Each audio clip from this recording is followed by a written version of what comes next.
देखिए सुनो इधर, क्या यार सब वही है।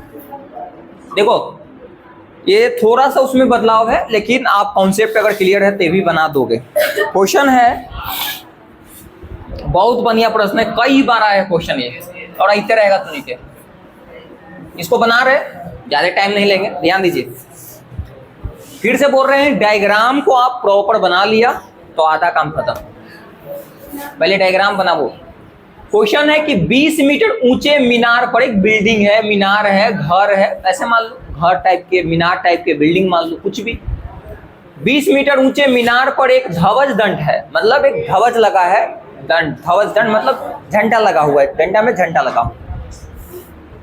चलो तो देखो लैंग्वेज वाला क्वेश्चन बनाने का कैसे तरीका है। लैंग्वेज वाला क्वेश्चन कैसे हम बनाते हैं, मतलब जहां फुल स्टॉप आया, कॉमा आया, तो वहां पर रुक जाएंगे हम। तो क्या बोला है कि 20 मीटर ऊंचे मीनार, 20 मीटर ऊंचे मीनार पर एक क्या है, ध्वज दंड है। ध्वज का मतलब झंडा, फ्लैग का डंडा है ना। तो चलो भाई, ऊंचाई तो हमेशा ऊपर ही दिखाएंगे ना, और एक जमीन को ऐसे दिखाया पड़ेगा, क्योंकि मीनार तो जमीन पर होगा, ऐसे हो गया ये। और इसके ऊपर बोला है कि इसके ऊपर 20 मीटर ऊंचे मीनार पर, ये 20 मीटर ऊंचा मान लो कि मीनार हो गया, 20 मीटर ऊंचा क्या हो गया, मीनार पर एक ध्वज दंड है, मतलब इस पर बोला है, यानी कि इस पर एक क्या है, ध्वज है, ऐसे समझ लो, है ना। ध्वज दंड है, समझ में आया। अब देखो फिर बोला है कि जमीन पर एक बिंदु ये ले लेते हैं दूसरा, कैसे कि हमको फ्रेम में पहले ही सोच लेना चाहिए कि 90 के हिसाब से समकोण त्रिभुज, है ना। तो जमीन पर एक बिंदु, दूसरा बिंदु, ये तो बिंदु कैप्चर हो गया, ये बिंदु बचल है। जमीन पर एक बिंदु पर ध्वज दंड के पाद या पद या फुट पॉइंट, देखो तो ध्वज दंड के बोला है, यहीं पर बच्चा कंफ्यूजन हो जाता है। ध्वज दंड यानी कि झंडा, तो झंडा के पद बिंदु या पाद बिंदु ये होगा, और शिखर ये होगा कि नहीं बताओ। झंडा के बोला है, शिखर के बोलता तब एक बात था, शिखर के बोलता तो ये होता, शिखर सॉरी मीनार का बोलता शिखर ये होता, पद बिंदु ये होता। समझ में आया, कोई दिक्कत। अब देखो तब बोला है कि जमीन पर एक बिंदु मान लो, यही बिंदु ले लेते हैं, दंड के जो पाद बिंदु है, जो पद बिंदु है, पद बिंदु ये होगा, दंड मतलब ध्वज दंड के पद बिंदु और शिखर के उन्नयन कोण, शिखर ये होगा, पद ये होगा, इसका का उन्नयन कोण कितना है, 45। और एक बात बताओ, एक यहां से ये दोनों है, एक हैजा से एगो यहां से भी मिला सकते हो, तो दिक्कत, तो ये मिला लेता है ऐसे।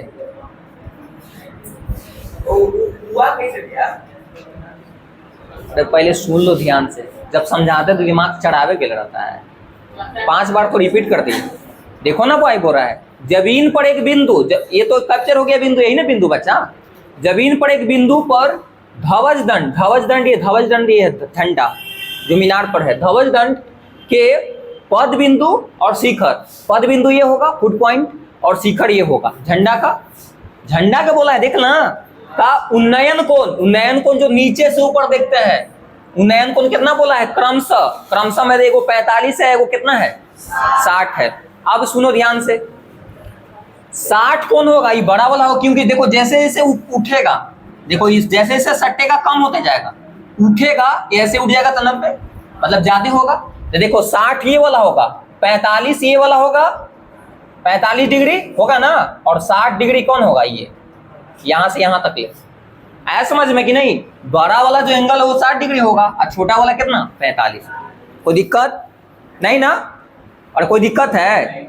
तब बोला है कि दंड की, ध्वज दंड या दंड बात बराबर है, ध्वज दंड की ऊंचाई ज्ञात करें, बस निकाल लेंगे भाई, ध्वज दंड पे ही ना है, तो मान लेंगे x, है ना। तो नाम इसको दे दो A, B, C और D, बस हो गया काम। देखो ध्यान से समझो, ये बहुत अच्छा प्रश्न है, बहुत अच्छा।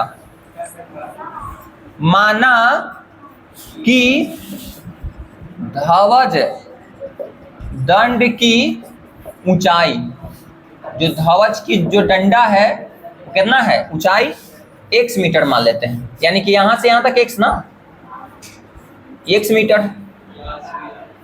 तब वो इसको ऊंचाई मतलब निकालने के लिए हम क्या बोले, यहाँ पर दो गो समकोण त्रिभुज बन रहा है, ध्यान दो, यहाँ पर समकोण त्रिभुज दो गो बन रहा है, एगो छोटा एगो बड़ा वाला, देख लो, एगो ACD बन रहा है, एगो BCD बन रहा है, दो गो है ना, तो दोनों में चलेंगे, दोनों में चलेंगे, कोइयों में पहले चल लेना, वो अपने आप लिख लेगा। तुमको अगर धावज दंड की अगर तुमको क्या चाहिए, क्या चाहिए, ऊंचाई चाहिए, तो तुमको x का वैल्यू चाहिए भाई, x का वैल्यू चाहिए ना। तो जब कभी भी समकोण त्रिभुज दो गो बन जाए ऐसा कंडीशन में, तो क्या करेंगे, इतना मुंह ताके चल जा नीचे मुंह को, छुर आदमी मुंह तक कवन मुंह देखे आता है, कल मुंह है के कर मारम तो दोन पछताते, देखो इधर पागल पागल।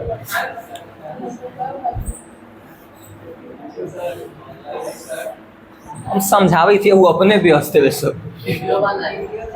बने देना का हो जाए।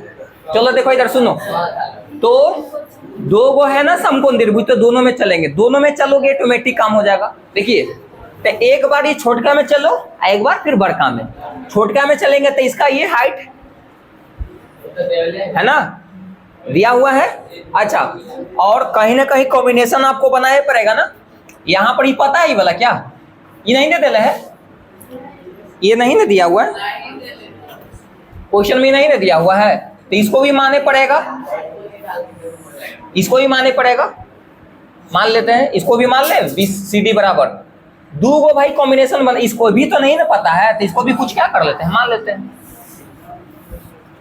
तथा BC बराबर CD बराबर क्या मान लेते हैं, CD बराबर Y मीटर है, कोई दिक्कत, इसको मान लिए, इसको ये मान लिए, क्योंकि दो गो हमको चाहिए ना भाई, दो गो चाहिए, कम से कम लंब और आधार पता रहता तब कॉम्बिनेशन बनता। तो सपोज करो कि यहाँ जो है ना, ये वाला जो है वो कितना मान लिए, क्या कितना माने, तो ऊंचाई और दूरी ज्यादा इसमें यूज होता है ना, ऊंचाई और दूरी, हाइट एंड डिस्टेंस भी कहते हैं इसको। तो ऊंचाई की बात होगा, दूरी की बात होगा, तो दूरी के मान लेंगे, दूरी को क्या कर लिए, मान लिए। दूरी भी नहीं पता है तुमको तो कैसे बनाओगे भाई, कम से कम दो गो तो चाहिए ना हमको, तो ये वाला मान लिए हम y, आई वाला क्या इतना। अब कभी भी ऐसा क्वेश्चन बनेगा, दो को समकोण त्रिभुज एक ही में बन जाए, तो क्या करना, क्या करेगा बोलो, हमेशा पहले जो छोटका है उसमें चलना, फिर बड़का में चलना। तो लिखेंगे अब समकोण त्रिभुज किस में, समकोण त्रिभुज ये वाला छोटका में चलो, BCD में। ये क्यों हम माने हैं और कैसे माने वो ऑटोमेटिक पता चल जाएगा आपको। तो चलो भाई कॉम्बिनेशन बनाओ, क्या हो जाएगा, ये वाला और ये वाला, ये वाला ये वाला। हम जनरली बोले ना कि लंब और धार के हिसाब से काम करेंगे, तो जो नहीं पता रहेगा उसको ही मान लेना। पहले तो दे देता था ये वाला, दूरी उड़ी दे देता था ना, नहीं पता ये भी मान ली इसको हम भी। तो चलो, तो क्या करेंगे, क्या होगा, BC और इधर से CD। अब बताओ लंब ये ना है, ये आधार, तो लंब बटा आधार किसका फॉर्मूला, tan का, तो tan कितना 45, कितना 60 लिख दी, झपड़िया देंगे क्योंकि छोटका में चल रहे हो तुम। अब देखो मान रखो भाई, तो BC का मान कितना है 20 है, देख लो BC का मान 20, क्योंकि आपको दिया है जो मीनार है ना, मीनार की ऊंचाई कितना है 20 है, तो 20 लिख दिए। फिर उसके बाद CD कितना है Y बराबर tan 45 का मान कितना हो गया 1, तो दिस इंप्लाई दैट Y का मान कितना हो जाएगा, क्रॉस मल्टीप्लाई करो 20 मीटर। कोई दिक्कत, यानी क्या गया ना हमको, जब सुनो ध्यान से इस टाइप के क्वेश्चन में, जब मान लो कि दूरी उड़ी नहीं दे रहेगा तो उसको मान के निकालना, फिर दूरी नहीं दे था, ऊंचाई तो कुछ रूप में दे ली है, एगो नहीं दे था, इसका मान लिए, समझ में आया। अब चल रहे इसी प्रकार किसमें भाई, इसी प्रकार त्रिभुज, समकोण त्रिभुज किसमें, समकोण त्रिभुज पूरा में चलो, ए सी डी में, ए सी डी में, तो ए सी डी में चलोगे तो ये लंब, तो पूरा ए सी लिखोगे ना, ये नहीं क्या बी सी लिख दिए, पूरा में चल रहे हो तो क्या लिखेंगे, ए सी और नीचे सी डी। लंब आधार तो वही है दोनों में। अब देखो लंब बटा आधार किसका फॉर्मूला, tan, और tan 60 क्या आपकी लिखेंगे क्योंकि बड़का में चल रहे हो, तो क्या लिखोगे tan 60। समझ में आया, लंब बटा आधार किसका फॉर्मूला, tan का, tan थीटा, तो थीटा का यहाँ पर मान 60 है तो 60 लिख दिए। अब ध्यान दो, AC का मान 20 + x होगा क्योंकि यहां तक ले BC और यहां तक ले AB, तो इसका मान x है और यहां पर क्या है 20 है, तो इसका मान क्या हो जाएगा, यहां तक AC टोटल 20 + x होगा कि नहीं, तो लिख दें 20 से प्लस क्या हो जाएगा x, और नीचे आ जाओ CD का मान, हाँ CD का y, रुक जा तो y अभी लिख दो यहाँ पर y, रुक जाओ उसको लिख देंगे हम, फिर y इसको माने थे ना, ये y था। अब देखो tan पे 60 के मान √3, अब कुछ तो 1 है, क्रॉस मल्टीप्लाई करो भाई, तब 20 है प्लस है x है, आइए y रूट क्या हो जाएगा 3, और चूंकि y का मान तुमको पता है कितना, चूंकि y का मान 20 मीटर है, 20 मीटर है तो y जबर क्या लिख देंगे 20 लिख देंगे, y जबर 20 लिखेंगे, इसलिए क्या हो जाएगा 20 + x, हमको तो x के मान चाहिए क्योंकि हमको तो दंड ध्रुव दंड के निकालने के लिए है ना, बराबर क्या हो गया बताओ, यहाँ पर 20 √3 हो जाएगा, 20 रूट क्या हो जाएगा 3, कोई दिक्कत है, x का मान निकालने के लिए प्लस में उधर जाएगा तो क्या हो जाएगा माइनस में। अगर बताओ ये जब नहीं पता रहता y का मान तो फिर तो बढ़िया नहीं निकल पाता मान ना, इसलिए कभी जब दूरी नहीं पता रहे तब पर उसको मान लेना दूरी, क्योंकि हाइट एंड डिस्टेंस इसका नाम है, हाइट एंड डिस्टेंस। समझ में आया, दूरी दे रहेगा तो उसको वही नहीं मानने की जरूरत है, ऊंचाई वगैरह जो भी देगा आगे होगा समझ में, ये प्लस में उधर जाएगा तब 20 √3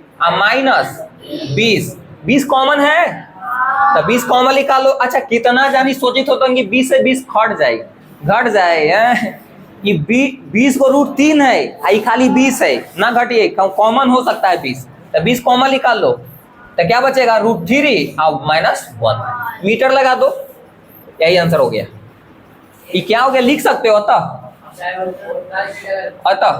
क्या लिख सकते हो, ध्रुव दंड की ऊंचाई लिख सकते हो लास्ट में, ध्रुव दंड की ऊंचाई कितना आ गया देख लो, तो 20 × √3 - 1 मीटर हो गया आंसर।